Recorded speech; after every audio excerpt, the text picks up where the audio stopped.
In optimization theory, maximum flow problems involve finding a feasible flow through a single source, single sink flow network that is maximum. The maximum flow problem can be seen as a special case of more complex network flow problems, such as the circulation problem. The maximum value of an ST flow is equal to the minimum capacity of an ST cut in the network, as stated in the max flow min cut theorem. History. The maximum flow problem was first formulated in 1954 by T. E. Harris and F. S. Ross as a simplified model of Soviet railway traffic flow. In 1955, Lester R. Ford, Jr., and Delbert R. Fulkerson created the first known algorithm, the Ford-Fulkerson algorithm. Over the years, various improved solutions to the maximum flow problem were discovered. Notably the shortest augmenting path algorithm of Edmonds and Carpin independently Dynitz, the blocking flow algorithm of Dynitz, the push relabel algorithm of Goldberg and Tarjan, and the binary blocking flow algorithm of Goldberg and Rao. The electrical flow algorithm of Cristiano, Kellner, Madry, and Spielman finds an approximately optimal maximum flow but only works in undirected graphs. Definition. Let be a network with being the source and the sink of respectively. The capacity of an edge is a mapping, denoted by or. It represents the maximum amount of flow that can pass through an edge.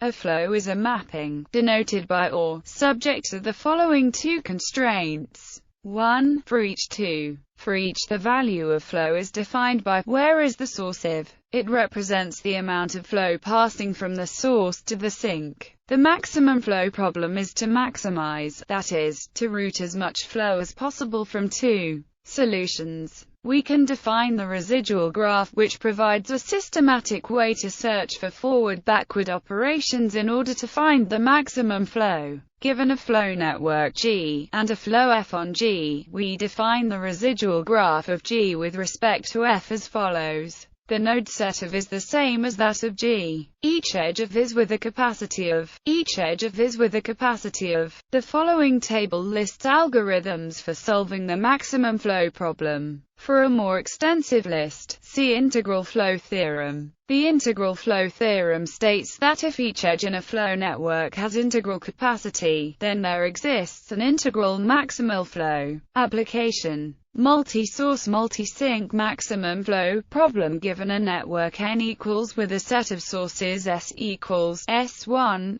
Sn, and a set of sinks T equals T1. Trademark. Instead of only one source and one sink, we are to find the maximum flow across N. We can transform the multi-source multi-sink problem into a maximum flow problem by adding a consolidated source connecting to each vertex in S and a consolidated sink connected by each vertex in T with infinite capacity on each edge. Minimum path cover in directed acyclic graph. Given a directed acyclic graph G equals, we are to find the minimum number of vertex disjoint paths to cover each vertex in V. We can construct a bipartite graph G equals from G, where vote equals VV. V has positive out degree. Van equals VV. V has positive in degree. E equals vote times van. E. Then it can be shown, via Koenig's theorem, that G has a matching of size m if and only if there exists nm vertex disjoint paths that cover each vertex in G, where n is the number of vertices in G. Therefore, the problem can be solved by finding the maximum cardinality matching in G. Instead, maximum cardinality bipartite matching. Given a bipartite graph G equals, we are to find a maximum cardinality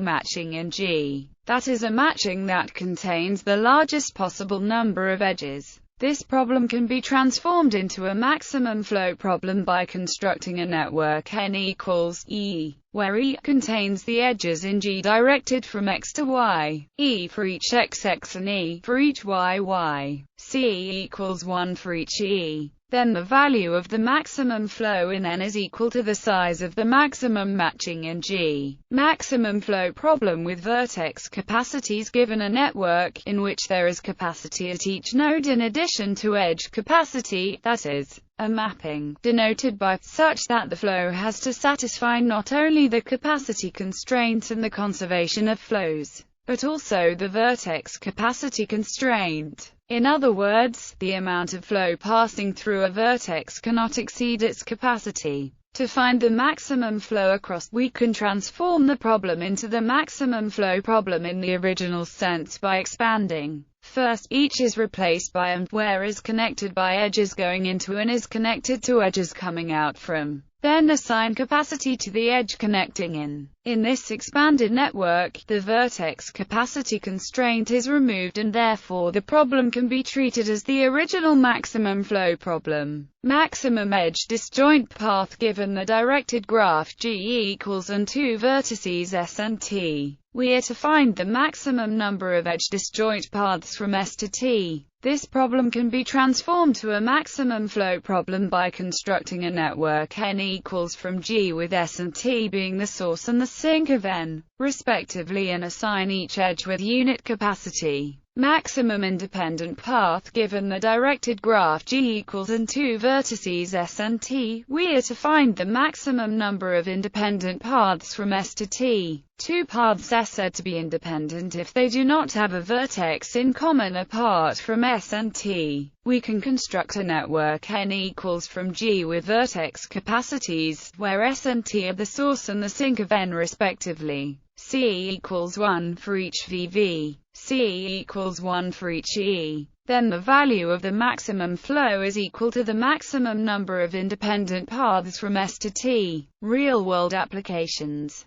Baseball elimination. In the baseball elimination problem, there are N teams competing in a league. At a specific stage of the league season, Y is the number of wins and R is the number of games left to play for Team I and Rij is the number of games left against Team J. A team is eliminated if it has no chance to finish the season in the first place. The task of the baseball elimination problem is to determine which teams are eliminated at each point during the season. Schwartz proposed a method which reduces this problem to maximum network flow. In this method, a network is created to determine whether Team K is eliminated. Let G equals be a network with S, T, V being the source and the sink respectively. One adds a game node, I, J, with I less than J to V, and connects each of them from S by an edge with capacity Rij, which represents the number of plays between these two teams. We also add a team node for each team and connect each game node, I, J, with two team nodes I and J to ensure one of them wins. One does not need to restrict the flow value on these edges.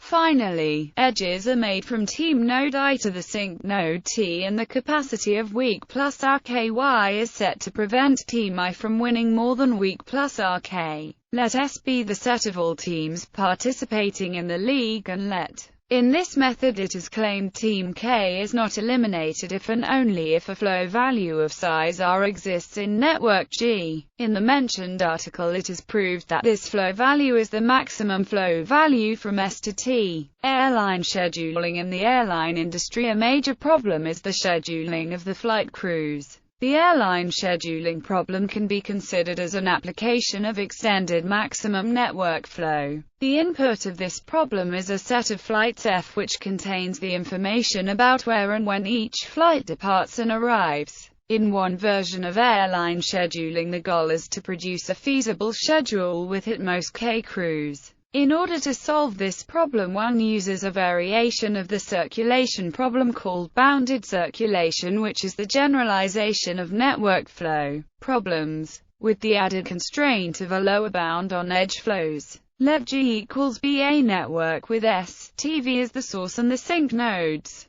For the source and destination of every flight I, one adds two nodes to V. Node C as the source and node I as the destination node of flight I. One also adds the following edges to E: an edge with capacity 0, 1, between S and each C. an edge with capacity 0, 1, between each die and T, an edge with capacity 1, 1, between each pair of C and die, an edge with capacity 0, 1, between each die and Sj. If source Sj is reachable with a reasonable amount of time and cost from the destination of flight I, an edge with capacity 0, infinity, between S and T. In the mentioned method, it is claimed and proved that finding a flow value of k in G between S and T is equal to finding a feasible schedule for flight set F with at most k cruise. Another version of airline scheduling is finding the minimum needed cruise to perform all the flights.